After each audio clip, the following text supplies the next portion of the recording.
අපි හැමදාම පාවිච්චි කරන apps, web අඩවි, බැංකු පද්ධති මේ හැමදේම පිටිපස්ස තියෙන අති විශාල දත්ත ප්‍රමාණය කළමනාකරණය වෙන්නේ කොහොමද කියලා කවදා හරි හිතලා තියෙනවද? ඇත්තටම මේ හැම දෙයකටම වගේ බලය සපයන නිහඬවම වැඩ කරන භාෂාවක් තියෙනවා. ඉතින් අද අපි කතා කරන්න යන්නේ ඒ දත්ත ලෝකයේ විශ්ව භාෂාව එමත් නැත්නම් SQL ගැන. හිතන්නකෝ අන්තර්ජාලය කියන්නේ කවදාවත් නිදාගන්නේ නැති හැම තත්පරේම අලුත් තොරතුරු එකතු වෙන දැවැන්ත පුස්තකාලයක් කියලා.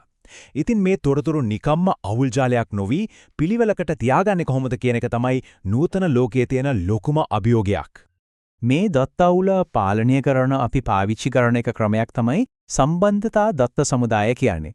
සරලවම කිව්වොත් මේක හරියට පිළිවෙලට ලේබල් ගහපු ලාච්චු තියෙන ඩිජිටල් ෆයිල් කැබිනට්ටුවක් වගේ. හැම තොරතුරක්ම ඒකට අදාළ තැන පිළිවෙලට තියලා තියෙනවා. හරි. දැන් අපිට මේ ඩිජිටල් ෆයිල් කැබිනට් එක තියෙනවා. ඒත් ඒකෙන් අපිට ඕන තොරතුරක් ගන්න, අලුත් දෙයක් එකතු කරන්න, නැත්නම් තියෙන දෙයක් වෙනස් කරන්න අපි ඒකට කතා කරන්න එපායි. අන්න ඒකට පාවිච්චි කරන විශේෂ භාෂාව තමයි SQL. SQL කියන්නේ Structured Query Language කියන එකේ කෙටි නම.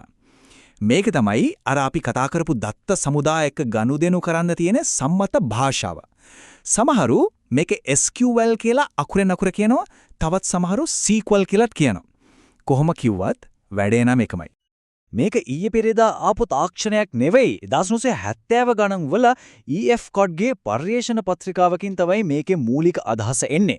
ඊට පස්සේ 80 දශකයේ වෙද්දී මේක ඇමරිකානු සහ ජාත්‍යන්තර ප්‍රමිති විදිහටම පිළිගන්නවා. ඒ කියන්නේ මේක හොඳටම තහවුරුණු විශ්වාසවන්ත තාක්ෂණයක්. හොඳයි. කතාව ඇති. අපි මේක ඇත්තටම වැඩ කරන හැටි බලමු. මෙන්න තියෙනවා හරිම සරල විධානයක්. අපි දත්ත සමුදායෙන් අහනවා ඔයාගේ version එක මොකක්ද? අද දවස මොකක්ද කියලා. ඒක තමයි select version current date කියලා මේ තියෙන්නේ. දැක්කද? අපි අහපු ප්‍රශ්නෙට දත්ත සමුදායේ කෙලින්ම උත්තර දුන්නා. ඒකේ අනුවාදයයි එදා දවසයි අපිට මේ විදිහට වගුවකින් පෙන්නනවා. SQL කියන්නේ මෙන්න මේ වගේ සෘජු පැහැදිලි සංවාදයක්.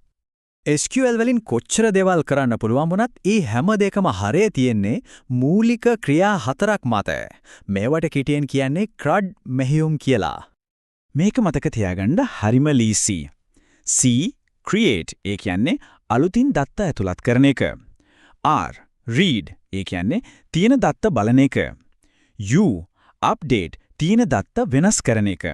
D delete තියෙන දත්ත මකලා දාන එක. ඔය හතර තමයි SQL වල පදනම. හරි. මුලින්ම create. ඒකට අපි insert into විධානය පාවිච්චි කරනවා. මෙතනදී අපි කරන්නේ employee_details කියන වගුවට සේවක අංක 101 සහ මුල් නම අඛිල් විදියට අලුත් වාර්තාවක් ඇතුළත් කරන එක. ඊළඟට read ඒ කියන්නේ දත්ත ලබා ගැනීම. මේකට පාවිච්චි වෙන්නේ SQL වල බලවත්ම විධානයක් වෙන select. මෙතනදී අපි කියනවා select first name, last name, මුල් නමයි අන්තිම නමයි තෝරන්න from employee details සේවක විස්තර වගුවෙන්. හැබැයි පොඩි කොන්දේසියක් තියෙනවා where salary greater than 50,000. ඒ කියන්නේ පඩිය 50,000ට වැඩි අයගේ විතරක්. අපිට ඕන දේ විතරක් හරියටම ෆිල්ටර් කරලා ගන්න පුරුවන්. ඊළඟට update. ඒ කියන්නේ තියෙන දත්ත වෙනස් කරන එක. මෙතනදී අපි update විධානයෙන් කියනවා සේවක අංක 10 දරන පුද්ගලයාගේ පඩිය 100,000ක් විදියට වෙනස් කරන්න කියලා. අන්තිමට delete ඒ කියන්නේ දත්ත මකලා දාන එක. delete from විධානය භාවිතා කරලා අපි කියනවා සුමිත් කියන නම තියෙන සේවකයාගේ වාර්තාව සම්පූර්ණයෙන්ම අයින් කරන්න කියලා. හරි. දැන් CRUD ගැන පැහැදිලි අවබෝධයක් ඇතිනේ. හරි. මූලික කරුණු පැහැදිලි. ඒත් හිතන්නකෝ අපේ මේ ඩිජිටල් ෆයිල් කැබිනට්ටුව ඇතුලේ එකම තොරතුරු තැන් 10ක විතර සටහන් වෙලා අවුල් වෙන්න ගත්තොත් මොකද වෙන්නේ? මේක නිකම්ම අවුලක් නෙවෙයි. ව්‍යාපාරවලට ලොකු පාඩු ඇති කරන්න පුළුවන් ප්‍රශ්නයක්. මේ වගුව දිහා පොඩ්ඩක් බලන්න. මෙතන data science පාඨමාලාවේ නමයි ගාස්තුවයි ඒකට ඇතුළත් වෙලා ඉන්න හැම ශිෂ්‍යයෙක් වෙනුවෙන්ම නැවත නැවත සටහන් වෙලා තියෙනවා. මේ විදිහට එකම දේ නැවත නැවත සටහන් වෙන එක තමයි හැම ප්‍රශ්නකම මුල. මේ දත්ත නැවත නැවත සටහන් වෙන නිසා බරපතල ප්‍රායෝගික ප්‍රශ්න තුනක් ඇති වෙනවා. එක ඇතුළත් කිරීමේ අසාමාන්‍යතාවය. හිතන්නකෝ අලුත් පාඨමාලාවක් හඳුන්වා දෙන්න ඕන.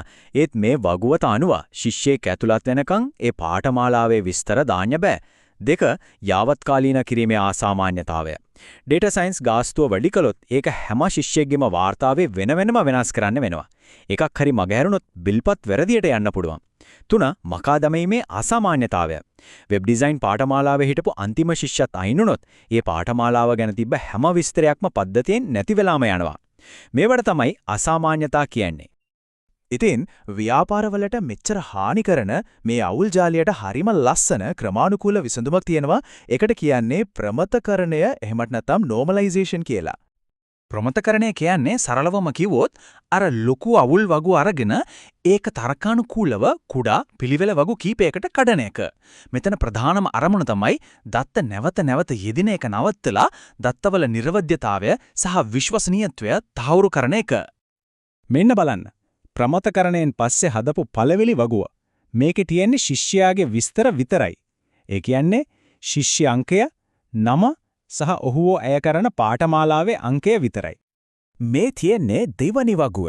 පාඨමාලා ගැන විස්තර, ඒ කියන්නේ පාඨමාලා අංකය, නම සහ ගාස්තුව.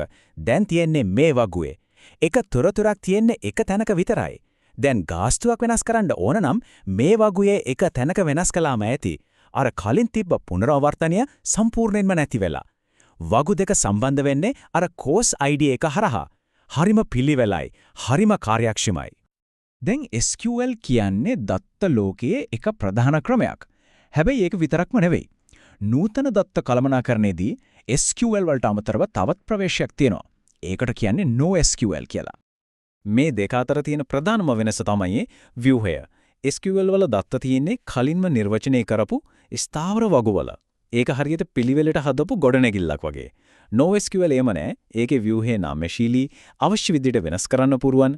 ඒ වගේම SQL පද්ධතිවල බලය වැඩි කරන්නේ තියෙන සර්වර් එක ලොකු කරලා. හැබැයි NoSQL පද්ධතිවල බලය වැඩි කරන්නේ තව සර්වර් ගොඩක් එකතු කරලා. ඉතින් NoSQL ආවත් SQL වල වැදගත්කම පොඩ්ඩක්වත් අඩු වෙලා නෑ. මොකද SQL කියන්නේ ජාත්‍යන්තර සම්මතයක්. විශේෂයෙන්ම මූල්‍ය ගනුදෙනු වගේ දත්තවල නිර්වද්‍යතාවය සහ විශ්වසනීයත්වය 100%ක්ම තහවුරු කරන්න ඕන තැන්වලට SQL වලට තියෙන හැකියාව අසමසමයි. ඒ වගේම දත්ත සම්බන්ධ ඕනෑම රැකියාවකට SQL දැනුම කියන්නේ අත්‍යවශ්‍ය මූලික සුදුසුකමක්. දත්ත කියන්නේ අද ලෝකයේ තෙල් වලටත් වඩා වටිනා සම්පතක්. SQL දශක ගණනාවක් පුරා මේ සම්පත කළමනාකරණය කරා.